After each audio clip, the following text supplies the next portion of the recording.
आइए दोस्तों जानते हैं इजिप्ट के गीज़ा पिरामिड के बारे में। यह अपने समय की सबसे ऊंची इमारत थी। जमीन से 480 फीट ऊंचे 4500 साल पुराने इस पिरामिड के अंदर ऐसा क्या था, सिर्फ जिसे देखने के लिए रिसर्चर्स ने एक रोबोटिक कैमरा अंदर भेजा। एक जगह पर आकर रोबोटिक कैमरा रुक गया क्योंकि अब इसके सामने पत्थर का एक स्लैब था। रिसर्चर का मानना था कि स्लैब के पीछे जरूर कोई ऐसा राज छिपा है जो पिछले 4500 सालों से दफन है।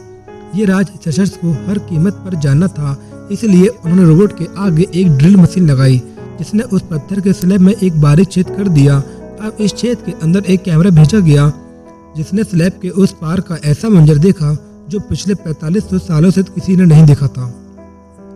इजिप्ट में कुल 138 ऊंचे ऊंचे पिरामिड हैं जिन्होंने पिछले हजारों सालों से जाने कितने खतरनाक तूफानों और अर्थक्वेक का सामना किया है, लेकिन मजाल है कि इनमें से एक भी इधर से उधर हुआ हो। इनमें से सबसे बड़ा और सबसे ऊंचा पिरामिड ऑफ गीजा कहलाता है। और इस पिरामिड की बेस का एरिया 13 एकड़ है, जिसमें यानी 1-2 नहीं बल्कि पूरी 6 फुटबॉल फील्ड आराम से आ सकती है। एक अनुमान के हिसाब से इस पिरामिड में 23 लाख बड़े बड़े पत्थरों का इस्तेमाल हुआ है। इनमें से कई पत्थरों का वजन 50 टन भी था। अगर इसके टोटल वजन का अंदाजा लगाया जाए तो यह 60 लाख टन बनता है, जो 12 बुर्ज खलीफा के वजन के बराबर है। लेकिन इतने ऊंचे और आलीशान पिरामिड बनाने का आखिरकार मकसद क्या था? हजारों साल पहले जब पहिए का आविष्कार भी नहीं हुआ था और इंसानों के पास कोई टूल्स भी मौजूद नहीं थे, तो कैसे 50 टन वजनी पत्थरों को स्क्वायर शेप में काटकर बगैर क्रेन के 480 फीट की अविश्वसनीय ऊंचाई तक पहुंचाया गया? और इन पिरामिड की दीवारों को कैसे इंच बाय इंच लेवल किया गया? उस समय इस पिरामिड को बनाने में ऐसे कौन से इंजीनियरों का हाथ था जिन्होंने इस पिरामिड को अर्थक्वेक प्रूफ के साथ साथ इसकी सारी साइड्स को एग्जैक्टली 51.5 डिग्री के एंगल पर सेट किया? ये हम सब जानेंगे आज की इस वीडियो में कि आखिर कौन से सिंपल टूल की मदद से इन्होंने सारे कामों को अंजाम दिया। आप लोगों का अपने इस चैनल पर एक बार फिर से स्वागत है। अगर आपने अभी तक चैनल सब्सक्राइब नहीं किया है तो चैनल सब्सक्राइब, लाइक और शेयर जरूर करें।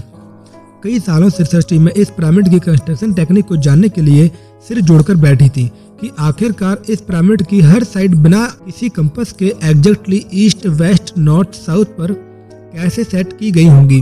कई एक्सपर्ट्स का मानना है कि उस समय के आर्किटेक्ट ने सबसे पहले ऐसी जमीन की तलाश की होगी जो लाखों टन वजनी पत्थरों का वजन झेल सके। इसके बाद पोलर स्टार यानी बो सितारे, जिनकी मदद से अर्थ के पोल्स का पता चलता है, उनकी मदद से पिरामिड की हर साइड को मार्क किया गया होगा। ना ही कोई कंपास, ना ही कोई इंस्ट्रूमेंट, सिर्फ इस बेसिक टेक्निक से हजारों साल पहले इस पिरामिड की डायरेक्शन सेट की गई, वो भी 0 एरर के साथ। अगला चैलेंज था जमीन को लेवल करने का, क्योंकि जिस 13 एकड़ की जमीन पर इस पिरामिड को बनना था, यदि उसका लेवल थोड़ा सा भी आउट होता तो इस 23 लाख पत्थरों के इस पहाड़ का खड़ा होना मुमकिन ही नहीं था। अब इस जमीन को लेवल करने के लिए उस समय के इंजीनियर के पास ना ही लेजर लेवलर था और ना ही बबल लेवल। एक्सपर्ट का मानना है कि कंस्ट्रक्शन साइट के चारों साइड पर गड्ढा करके उसमें पानी डाला गया होगा और फिर एक साइड के पानी के लेवल से दूसरे साइड के पानी के लेवल को मैच किया गया होगा। जो जमीन का हिस्सा पानी के लेवल से मैच नहीं कर रहा होगा उसको छेनी और हथौड़ों की मदद से काटकर अलग किया गया होगा। कई एक्सपर्ट्स का मानना है कि एंशिएंट इजिप्शियन ने एक सिंपल टूल का यूज किया है जिसे ए फ्रेम कहते हैं, जिसकी दोनों साइड पर लकड़ियां और ठीक सेंटर पर एक रस्सी से पत्थर बंधा हुआ है। यदि यह पत्थर जमीन से टच हो गया और उसकी रस्सी ठीक सेंटर पर आ रही होगी तो इसका मतलब है कि बीच की जमीन परफेक्ट लेवल्ड है। अब पिरामिड कंस्ट्रक्शन साइट पर डायरेक्शन भी सेट थी और मार्किंग भी हो चुकी थी और जमीन का लेवल भी सेट था। अब बात थी कंस्ट्रक्शन स्टार्ट करने की, जिसके लिए लाखों टन वजनी बड़े बड़े पत्थर रिक्वायर्ड थे। लेकिन पत्थर काटने के लिए ना ही उनके पास ग्राइंडर थे और ना ही उनके पास जैक हैमर, लेकिन फिर भी उन्होंने 50 टन वजनी पत्थर काटे भी और उनको रेक्टेंगल शेप भी दिया। लेकिन किसकी मदद से? जी हाँ, यही वो टूल था जिसकी मदद से पत्थरों को काटा भी गया। एक्सपर्टों का मानना है कि पिरामिड की कंस्ट्रक्शन साइट पर यूज होने वाली छेनी सिर्फ कॉपर से ही नहीं बनी थी, क्योंकि उनको भी यह बात मालूम थी कि कॉपर मुलायम होता है और यह पत्थर नहीं काट सकता। इसलिए उन्होंने इसमें केमिकल आर्सेनिक भी मिलाया था।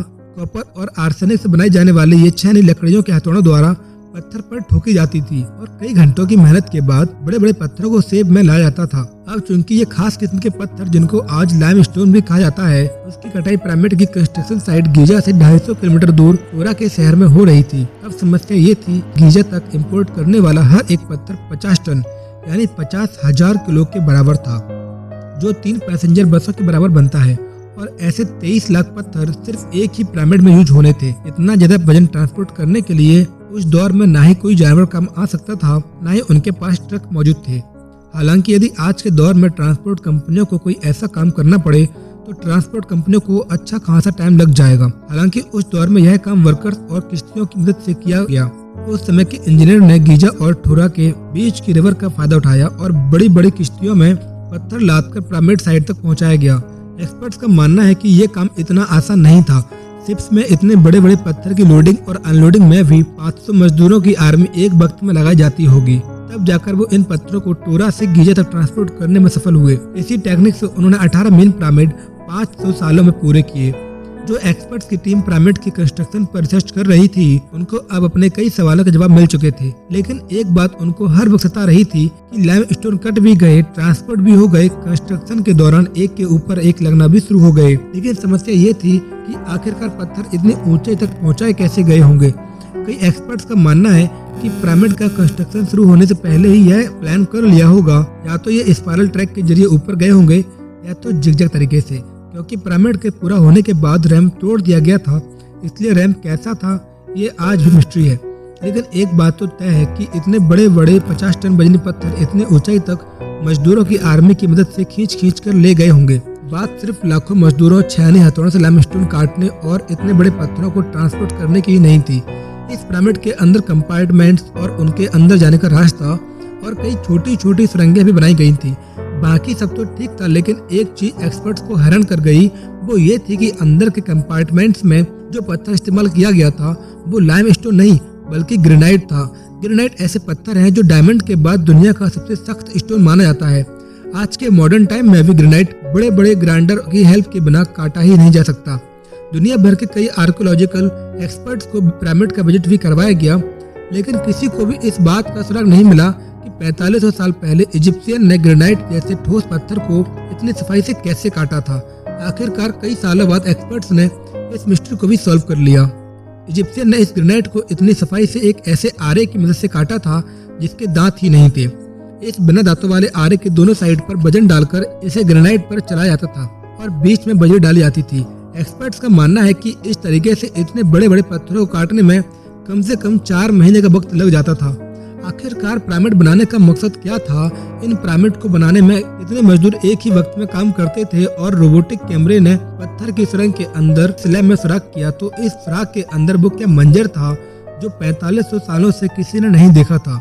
ये सब और इससे भी ज्यादा आप जानेंगे इस वीडियो के पार्ट 2 में। आप सभी का यहाँ तक बने रहने के लिए बहुत बहुत धन्यवाद।